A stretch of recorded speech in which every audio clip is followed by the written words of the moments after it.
السلام علیکم ورحمۃ اللہ وبرکاتہ۔ ناظرین کرام، ایک دن مشہور بزرگ اور عالم حضرت حسن بصری رحمہ اللہ تعالی اپنی مسجد میں اپنے طلباء کے ساتھ بیٹھے ہوئے تھے اور انہیں حدیث کا درس دے رہے تھے۔ آپ رحمہ اللہ تعالی اپنے طلباء کو حدیث کا درس دے رہے تھے کہ اسی دوران باہر سے ایک آدمی آیا اور آ کے شیخ کے سامنے بیٹھا اور کہا کہ شیخ، میں ایک دور دراز کے علاقے سے آیا ہوں جہاں پہ بارشیں نہیں ہو رہی، جس کی وجہ سے ہمارے درخت سوکھ رہے ہیں، ہماری فصلیں تباہ ہو رہی ہیں، ہمارے جانور مر رہے ہیں۔ تو برائے کرم مجھے کوئی نصیحت کیجئے، مجھے کوئی عمل بتائیے۔ شیخ نے سنا اور اس سے کہا کہ آپ کثرت سے استغفار کیجئے، انشاءاللہ اللہ تعالیٰ آپ کا یہ مسئلہ حل فرما دے گا، اللہ تعالیٰ بارشیں فرمائے گا۔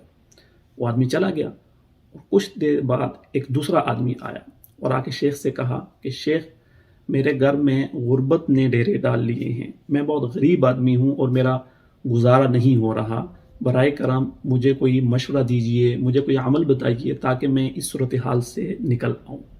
شیخ نے اسے سنا اور اسے بھی کہا کہ آپ کثرت سے استغفار کیجئے، انشاءاللہ اللہ تعالیٰ آپ کو اس غربت سے نکال دے گا، اللہ تعالیٰ آپ کے رزق میں برکت عطا فرمائے گا۔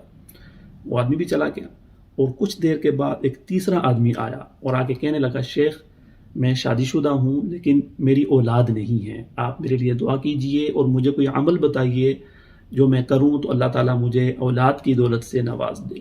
شیخ نے اسے بھی کہا کہ آپ کثرت سے استغفار کیجئے، انشاءاللہ اللہ تعالیٰ آپ کو اولاد عطا فرمائے گا۔ وہ آدمی چلا گیا۔ جب یہ تینوں آدمی چلے گئے تو شیخ کے طلباء نے شیخ سے پوچھا کہ شیخ، آپ کے پاس 3 آدمی آئے اور ان تینوں کے 3 مختلف مسائل تھے، لیکن آپ نے ان تینوں کو ایک ہی فارمولہ بتایا، ان کو ایک ہی نسخہ بتایا، اس کی کیا وجہ ہے؟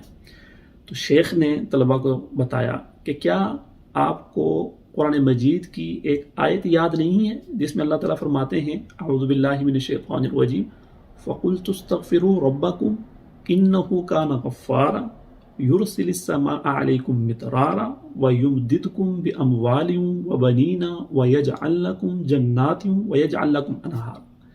سورہ نوح کی یہ آیت ہے جس میں اللہ رب العزت ارشاد فرماتے ہیں کہ آپ کثرت سے استغفار کریں، اور پھر اس کا نتیجہ کیا ہوگا؟ اس کا نتیجہ ہوگا انہ کان غفارا، اللہ تعالیٰ آپ کے گناہوں کو معاف فرما دے گا۔ اور پھر کیا ہوگا؟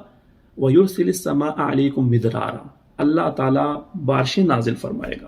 اور کیا ہوگا؟ وَيُمْدِدْكُمْ بِأَمْوَالٍ وَبَنِينَ وَيَجْعَلْ لَكُمْ جَنَّاتٍ وَيَجْعَلْ لَكُمْ أَنْهَارًا، کہ اللہ تعالیٰ آپ کے مال کو بڑھائے گا، اللہ تعالیٰ آپ کی اولاد کو بڑھائے گا، اللہ تعالیٰ آپ کے باغات میں اور آپ کی نہروں میں برکت عطا فرمائے گا، انہیں بھی اللہ تعالیٰ بڑھائے گا۔